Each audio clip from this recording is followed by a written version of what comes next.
¿Hay corrupción textual en el Nuevo Testamento? La respuesta obvia es sí, pero ¿cuánta? ¿Es un problema serio para el cristianismo? En la introducción de esta serie señalamos que hay alrededor de 40 líneas del Nuevo Testamento sin resolver por la crítica textual, dándole una exactitud del 99.5%. Pero el hecho de que no tenemos un 100% de certeza plantea problemas teológicos o textuales para los cristianos. Sorprendentemente, algunos escépticos dirán que, ya que no tenemos 100% de certeza, esto significa que nunca sabremos lo que dice el texto original. Bueno, hay dos problemas con esto. El primero es que es autorrefutante. Si es cierto que nunca sabremos, entonces tampoco podemos saber con certeza que podemos decir que nunca sabremos. En otras palabras, afirmar que es absolutamente cierto que nunca sabremos cómo era originalmente el Nuevo Testamento es afirmar que tienes algún conocimiento especial que todos los demás carecen, y saber que está verdaderamente perdido. Pero ¿cómo sabrías eso? El otro problema es que socava toda la investigación histórica. Si nunca podremos saber, entonces, ¿cuál es el punto de los estudios académicos históricos? ¿Por qué no renunciar a toda investigación histórica y eclipsar todo conocimiento que tenemos de la historia? El hecho es que toda investigación histórica o incluso científica nunca puede dar un 100% de certeza. Nuestro objetivo es llegar a la explicación más lógica y parca. ¿Qué es lo que hacemos en otras áreas de investigación? ¿Por qué poner la barra a un estándar irrazonable con el Nuevo Testamento si no vas a hacerlo también con otras áreas? Los eruditos sostienen que los originales están todavía en la tradición de los manuscritos y con la crítica textual podemos reconstruir lo que los originales dijeron. Hay mejores objeciones que esta paranoica. Una usada por escépticos es la extrapolación. Básicamente que la tasa más alta de varianza se encuentra en nuestros primeros manuscritos del tercero y segundo siglo, por lo que extrapolar hacia atrás significa que hay una variación aún mayor en los manuscritos más tempranos que no tenemos. Bueno, hay varios problemas con esto. El primero es que es una falacia de asociación. Los hábitos de los copistas del tercer y segundo siglo no se aplican necesariamente a los copistas anteriores. Esta objeción también subestima a los originales, y la primera generación de copias aún habrían estado alrededor para comprobar la exactitud durante ese tiempo, y particularmente en el primer siglo, muchos de los apóstoles y miembros de la iglesia primitiva también estarían alrededor para prevenir cambios doctrinales. Finalmente, esta objeción no nos lleva a ningún lado de todas maneras. Si extrapolamos hacia atrás la variación en nuestros manuscritos, también tenemos que extrapolar los porcentajes basados en los que sí tenemos, como se discutió en la introducción. Entonces, el 0% de los cambios doctrinales sigue siendo 0% basado en incrementos estimados de lo que tenemos. Realmente no le beneficia al escéptico. ¿Acaso la primera y segunda generación de cristianos no consideraron estos documentos como sagrados, por lo que no tendrían cuidado al copiar? Esta objeción es tonta porque incluso un copista de un documento secular era cuidadoso por asegurarse de que fuera transmitido con precisión. Esto no era una tarea frívola para nadie. También podría ser impugnado si los primeros cristianos consideraron estos trabajos escriturales o no. Los primeros escritores como Clemente, Ignacio, Policarpo y Justino Mártir citaron el Nuevo Testamento varias veces. Policarpo incluso hace referencia a la carta a los Efesios como escritura, y Justino Mártir hace referencia a los escritos del Nuevo Testamento como las memorias de los apóstoles. Así que hay evidencia en los primeros escritos cristianos que demuestran que al menos considerarían que las escrituras del Nuevo Testamento eran autoritarias y merecían respeto. El punto básico a recordar es que si alguien quiere argumentar que el Nuevo Testamento ha sido drásticamente cambiado, eso requiere evidencia. Sospechas paranoicas no bastan. Los documentos del Nuevo Testamento se extendieron por todo el mundo antiguo y hemos recuperado varios manuscritos del segundo y tercer siglo en varias regiones durante tiempos de gran persecución y sin poder político. Nunca hubo algún control central sobre el Nuevo Testamento ni alguna habilidad para producir cambios drásticos. Manuscritos perdidos para ese periodo de tiempo han sido redescubiertos hoy y habrían revelado cambios doctrinales en el texto actual que tenemos, pero ninguno de ellos realmente lo demuestra. Lo que la historia demuestra es, como dice James White, que había múltiples líneas de transmisión que venían del primer siglo, todas confirmando el mismo mensaje. And that he has preserved it through the entire manuscript tradition so that there's never a controlling authority that can change or edit the text, put in doctrines, take out doctrines, etc., etc. The result of that is we have to look at textual variance. But the fact is that is the best way to preserve the text, especially given the evangelical mandate of the early church. So the idea that, well, if there was these primitive corruptions before the manuscript tradition is found in history, therefore we can never know what the originals were. When you have multiple lines, how do all those multiple lines end up having the same readings in them? Not identical readings, but it's still the same New Testament, it's still teaching the same thing. La carga está en el escéptico. El cristiano puede valerse de lo que la evidencia histórica ha revelado. Pero ¿qué hay de las variantes que sí tenemos? Bueno, como se discutió, la gran mayoría no afectan el significado del texto, y ni siquiera se pueden traducir. Las muchas que afectan el significado del texto son de manuscritos tardíos y resueltas por la crítica textual. Luego, solo hay unas pocas, menos del 1% de las variantes totales, que afectan el significado del texto y son de los manuscritos tempranos. Dan Wallace estima alrededor de 1000 en total, pero incluso la mayoría de estas no son ni siquiera un verdadero problema.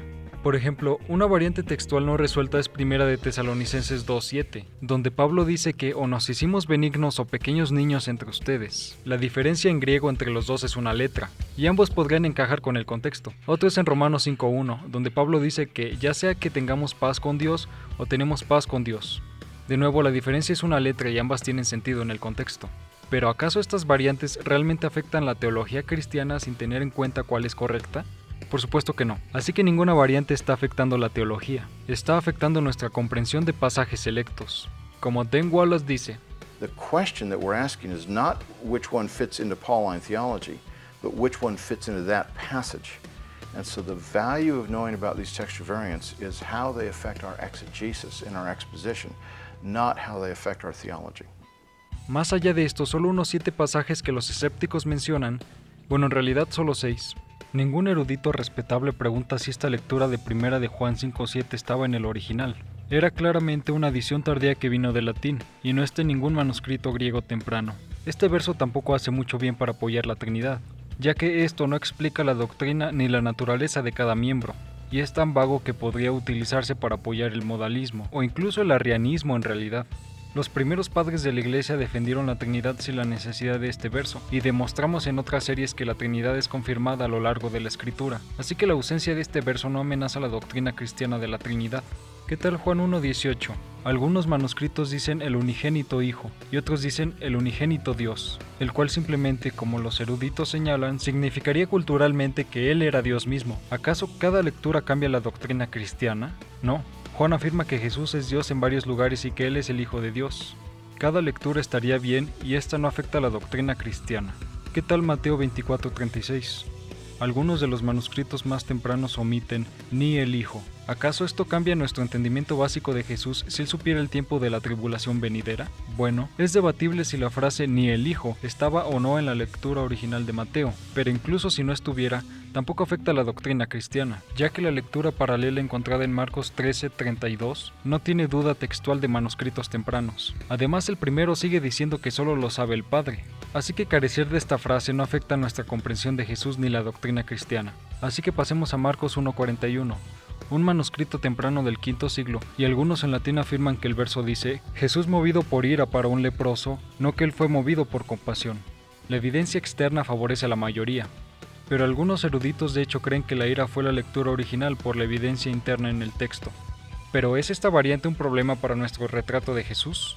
No en realidad, ya que otros pasajes en Marcos representan a Jesús como enojado, y no hay variación con ellos en los manuscritos. No hay nada inconsistente con un Jesús que se enoja de todos modos. De hecho, internamente hablando, se puede argumentar que un Jesús enfadado tiene más sentido con el pasaje, ya que antes de esto se registra que Jesús estaba predicando en las sinagogas, así que la curación fue pública. Un leproso era considerado ritualmente impuro, y cualquiera que entrara en contacto con ellos también sería considerado impuro y debía dejar al público para permanecer en el desierto por un tiempo. Y Marcos registra después de que esto sucedió que Jesús tuvo que ir al desierto una vez que se esparció el rumor de que sanó a un leproso. Tener que curar al leproso públicamente significaba que el ministerio de Jesús en Galilea estaba siendo entorpecido por ser ritualmente impuro.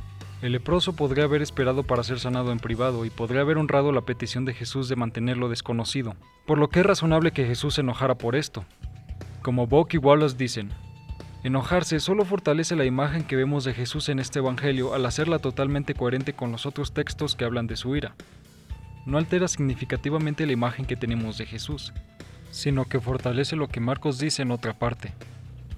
Así que ahora vamos a pasar a Hebreos 2:9. La mayoría de los manuscritos dicen que Jesús murió por la gracia de Dios, mientras que 3 del siglo X dicen que murió separado de Dios.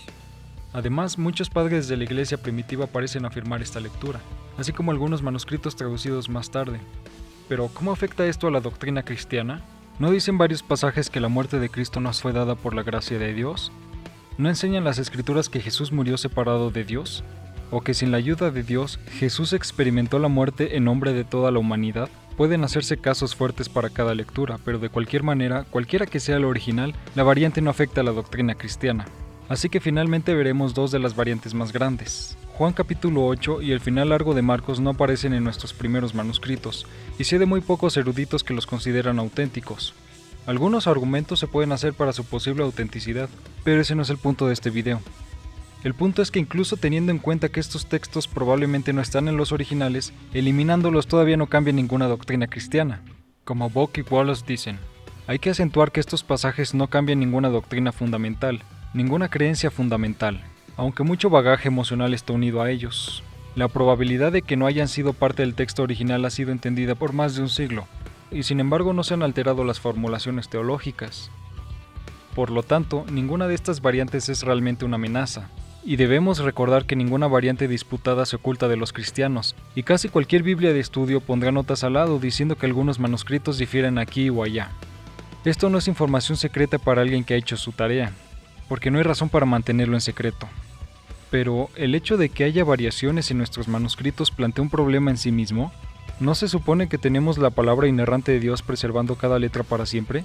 Creo que esta es una afirmación drástica que algunos cristianos modernos y escépticos han presentado, pero este punto de vista de la Escritura no fue ni siquiera guardada por la iglesia primitiva o los apóstoles. El verdadero propósito del Nuevo Testamento es preservar la fe transmitida de los apóstoles, no crear una reliquia inerrante como algunos han convertido la Biblia. Los apóstoles ni siquiera aplicaron este estándar. Mira cómo ellos citan el Antiguo Testamento. La mayoría de las veces citan la Septuaginta griega, pero hay veces en las que citan el texto masorético hebreo y las variaciones entre ellos. Ellos no esperaban que cada palabra tuviera que ser perfecta para ser un testigo autoritario de la fe transmitida. El punto del Nuevo Testamento es preservar el mensaje de Cristo y lo que Él hizo por nosotros, y ha sido una precisión del 99.5% como muestra la evidencia. Recuerda, es el Evangelio lo que salva, no copiar perfectamente. Te dejaré con las palabras del erudito Craig Evans. Déjame ponerlo de esta manera. ¿Qué proclamaron Pedro y los otros seguidores originales de Jesús después de la experiencia de la resurrección? Pedro y el resto de los apóstoles proclamaron la resurrección de Jesús. Para ellos estas fueron las buenas nuevas. Esta fue una prueba concluyente de que Dios estaba trabajando en el ministerio y persona de Jesús de Nazaret. Pedro no se levantó y proclamó: «Hombres de Israel, tengo buenas noticias. La Biblia es verbalmente inspirada y por lo tanto inerrante, y además los evangelios pueden ser armonizados». Fue la realidad de la resurrección y su impacto en aquellos que la escucharon y respondieron en fe lo que impulsó el Nuevo Testamento hacia adelante, no la escritura sin errores.